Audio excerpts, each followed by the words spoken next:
Hi friends, కొర్రమట్టల fry చేసాము ఈరోజు. బౌల్లోకి ఫిష్ తీసుకొని దానికి కారము, పసుపు, ఫ్రెష్గా దంచుకున్న అల్లం వెల్లుల్లి పేస్ట్ వేయాలి ఫ్రెండ్స్. నెక్స్ట్ ధనియాల పొడి వేయాలి. తర్వాత జీలకర్ర మెంతుల పొడి కూడా వేయాలి ఫ్రెండ్స్. నిమ్మకాయ కూడా పిండుకోవాలి. నిమ్మకాయ పిండడం వల్ల లెమన్ వేయడం వల్ల ఫిష్ అనేది స్మెల్ రాదు, మంచిగా ఉంటుంది. కొత్తిమీర కూడా వేయాలి. కొత్తిమీర వేసిన తర్వాత కార్న్ఫ్లోర్ వేయాలి ఫ్రెండ్స్. కార్న్ఫ్లోర్ వేయడం వల్ల మంచిగా చేపకు మసాలా మొత్తం పడుతుంది. మసాలా పట్టడం వల్ల మంచిగా చేపకు మసాలా పట్టడం వల్ల మంచిగా క్రిస్పీగా వేయించుకోవచ్చు. ఇట్లా ఇవన్నీ కలిపిన తర్వాత 20 మినిట్స్ పక్కకు పెట్టుకోవాలి ఫ్రెండ్స్. తర్వాత నెక్స్ట్ 20 మినిట్స్ తర్వాత ప్యాన్ పెట్టుకొని ఆ ప్యాన్ పైకి ఫిష్ మంచిగా ప్యాన్ పైన వేసుకోవాలి.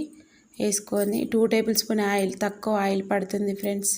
దీనికి ఫిషెస్ అన్నీ 1 బై 1 వేసుకొని మంచిగా వేయించుకోవాలి. ఫస్ట్ సైడు స్లిమ్లో పెట్టి వేయించుకొని నెక్స్ట్ సైడ్ కూడా స్లిమ్లో పెట్టి వేయించుకోవాలి. తర్వాత కొంచెం గ్యాస్ కొంచెం పెద్దగా పెట్టుకోవాలి. పెట్టుకున్న తర్వాత మంచిగా రెడ్ కలర్గా క్రిస్పీగా వచ్చిన తర్వాత నెక్స్ట్ సైడ్ కూడా వేయించుకోవాలి. ఆయిల్ కూడా ఎక్కువ పట్టది దీనికి ఫ్రెండ్స్. చాలా బాగుంటుంది, చాలా టేస్టీగా ఉంటాయి. వెరీ హెల్త్ బెనిఫిట్స్ ఉంటాయి. విటమిన్ ఏ ఉంటుంది ఫిషెస్లో. సో వీక్లీ వన్స్ అయినా తినాలి ఫ్రెండ్స్. కొర్రమట్ట చేపలు ఈజీగా డైజెస్టబుల్, ఫ్యాట్ ఎక్కువ ఉండదు, చాలా బాగుంటాయి.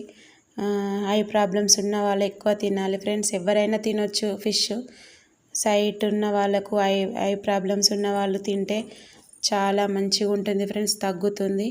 ఇగో ఇంత మంచిగా క్రిస్పీగా వస్తాయి, చూస్తుంటేనే తినాలనిపిస్తుంది.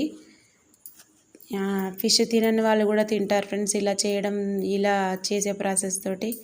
Please like and share.